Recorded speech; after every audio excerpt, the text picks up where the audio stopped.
ఎందుకు నువ్వు బతికి చావు అని చెప్పి అంటూ ఉంటారు కొంతమంది. మా ఆడకూతురు భర్తని, ఆయన చచ్చే ఉంటుంది నీ పని. పేలాలు ఉంటాయిగా, ఇసుక పోసి బాగా ఏడి చేసినప్పుడు మొక్కజొన్న పేలాలు వేసి ఏపుతుంటే అట్ట ఎగురుతూ ఉంటుంది అనమాట నీ బతుకు. పట్టించుకునే నాదుడు భర్త నీకున్నంతసేపే నీకు గౌరవం. సమాజంలో అయినా, కుటుంబంలో అయినా, కుటుంబ సభ్యులు, బంధువుల దగ్గరైనా. లేదనుకో, భర్త చనిపోతే నీకేం గౌరవం ఉండదు.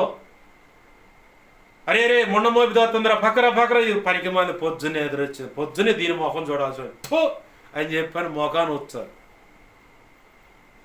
ఎవరన్నా ఇంట్లో చచ్చారనుకో, ఏడికాళ్ళు సల్లకాళ్ళు అని చెప్పాలి చెబుతాడు. పనికి మాలి సంత ఎంత ఎవరు. క్రీస్తు రక్తాన్ని ఆశ్రయించి నువ్వు నేర్చుకుంది ఏంది? ఏడికాళ్ళు తండ్రి చనిపోయాడు, పిల్లగాడు ఏడుస్తూ ఉన్నాడు, తోడబుట్టినోడు చచ్చిపోయని చెప్పని ఏడుస్తూ ఉంటే ఏడికాళ్ళు సల్లకాళ్ళు మంచి చచ్చా మా ఇంటికి వెళ్ళి మా దరిదాపులు రాకూడదని ఇదొక దౌర్భాగ్యమైన ఆచారాన్ని పెట్టారు. వాడు ఎవడో బతకడానికి పెట్టిన ఆచారాన్ని తీసుకొచ్చి నువ్వు తగిలించుకొని పులుంకుంట తిరుగుతున్నావు. నా దగ్గర కూడా వచ్చారు ఇట్లాంటి వాళ్ళు. నేను కూడా అవమానాలు ఎదుర్కొన్నా. రక్షణ పొందిన తర్వాత ఇదే లైన్లో ఆ పైన ఉన్న ఇంటికాడ చౌదర్లో ఇక్కడే పక్కనే చందారం డాక్టర్ తిరగబడి చనిపోయాడు భర్త. బయట అరుగు మీద కూర్చుంది. మా రావేంది బయట లోపలికి అంటున్నా, సేవ చేస్తున్నా నేను. రావేందమ్మంటే కాదయ్యా మా ఆయన చనిపోయి 10 రోజులు ఇంకా దినం అయిపోయింది, ఇటు పడి వచ్చానంది. అమ్మా నాకైతే ఏడుకాళ్ళు సల్లకాళ్ళు ఏం గోల్లేదమ్మా, విధవరాలు పక్షంగా నేను ఉన్నాను అన్నాడు దేవుడు. ఆమేన్ హల్లెలూయా. అన్నా తల్లి లేని తండ్రి లేనటువంటి బిడ్డల పక్షంగా నేను తండ్రినై ఉన్నాను అన్నాడు దేవుడు. అసలు ఆయన నీ పక్కన ఉంటే నిన్ను నేను ఆపించే, నేను నా అంత దౌర్భాగ్యుడు ఉండడు. రా తల్లి నువ్వు లోపలికి రా, నీతో పాటు నా యేసయ్య వస్తున్నాడు, రా లోపలికి అని చెప్పాను. సంఘక్రమం జరిగించే ముందుకు వచ్చింది ఆ తల్లి పొద్దున్నే 10 నాకు ఏడికాళ్ళు అని సల్లకాళ్ళు ఈ గోల్ లేదు. తండ్రి చచ్చిపోయాడు కాబట్టి తోడబుట్టినాడు చచ్చాడు, రే మా ఇంటికి వచ్చా మా ముందుకు వచ్చా అని ఈ గోల్ లేదు. నా ప్రభు నీ పక్కన ఉన్నాడు, నీకు తండ్రిగా ఉన్నాడు, తోడబుట్టినోడిగా ఉన్నాడు, భర్తగా ఉన్నాడు. రా నువ్వు అసలు ఆగమాక. ఆ దీవెన నేనెందుకు పోగొట్టుకోవాలి, రా తల్లి అని చెప్పని బచ్చలాడుకొని లోపల తెచ్చుకొని కూర్చోబెట్టి నీళ్ళు ఇచ్చి వాళ్ళ సంగతి అంతా తెలుసుకొని కావలసిన రాత పోతలన్నీ ఇచ్చి పంపించాం. నాకు లేదు ఆ గోల. ఏడికాళ్ళు సల్లగాళ్ళు నన్ను అవమానించారు. నా స్నేహితుడే హోటల్లో నీ లోపలికి వచ్చి కూర్చోబోతుంటే వాళ్ళ నాయనమ్మ వచ్చే, బాయ్ మీ నాన్నమ్మ వాళ్ళు చనిపోతే ఇంట్లోకి వచ్చి పో బయటికి అంది. చచ్చినట్టు వచ్చా బయటికి. అదే ఇంట్లో అన్నం తిన్నాం. మళ్ళీ ఏందంటావు? నా యేసయ్య రక్తంలో కడగబడిన తర్వాత నా పద్ధతి మారింది. లేఖనం అర్థమైంది.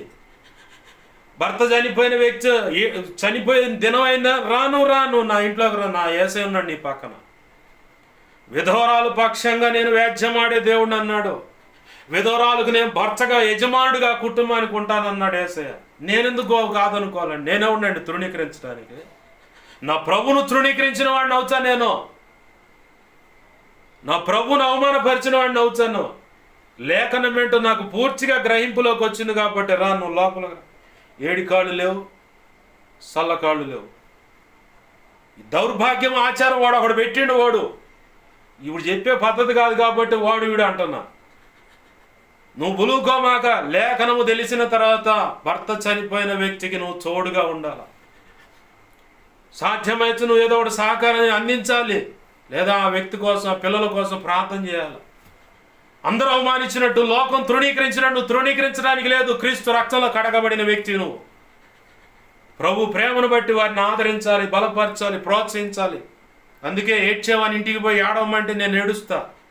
ఆ వేదన, బాధ, తీవ్రత, వ్యతిరేకత ఎంత ఘోరంగా ఉంటుందో నాకు తెలుసు కాబట్టి. నాకు తెలుసు ఆ ఇంటి యజమానుడు పోతే ఎంత తేడా ఉంటుందో పరిస్థితి. ఆ వేదన, ఇరుకు, ఇబ్బంది, ఆ కన్నీరు నాకు తెలుసు. నేను అనుభవిస్తున్నాను కానీ నాకు తెలుసు. ప్రభునందు ప్రియమైన దేవుని బిడ్డ, తృణీకరించమాక. నీకు రాత ఆ రోజు నీ భర్త పోడా? నీ టైం బాగుంటే నీ భర్త పోయినప్పుడు తెలుస్తుంది నీకు. ఎందుకు టైం బాగుందండి అంటే అప్పుడు నువ్వు ఆ వ్యతిరేకతలు, అతృణీకరాలు, అవమానాలు, నిందలు, వేదనలు నువ్వు అనుభవిస్తే, యేసు నామములు నువ్వు అనుభవిస్తే అప్పుడు అర్థమవుతుంది. అమ్మో ఇంత ఘోరంగా ఉంటుందా అని చెప్పి. ఎప్పుడు మిడిసిపడమాక, ఎప్పుడు అతిశయించమాక. చేతనైతే ప్రేమను పంచు, చేత కాకపోతే తృణీకరించమాక. మొన్న పిల్లగాడిని అడుగుతా ఉన్నాను, అరే నాన్న వాళ్ళది కార్యక్రమం ఎప్పుడు రా అని. తృణీకరించడానికి కాదు, ఇలా ఇంటి ముందుకు వచ్చావేంద్ర అంటానికి కాదు. ప్రభు చిత్తం అయితే నేను కూడా ఏకీపించి ఆ కుటుంబం కోసం ప్రార్థన చేయడం, లేదా ఆ కూటంలో ఉంటారు కదా జులాయిగాళ్ళు, తాగి రచ్చరచ్చ చేస్తారు. ఆ తల్లి ఆ ఆడ కూర్చొని గాజు పూసలు తీసి గందరగోళం చేస్తారు. ఆ వేదన అది ఎంత తీవ్రం కూడా నాకు తెలుసు, నాకు తెలుసండి.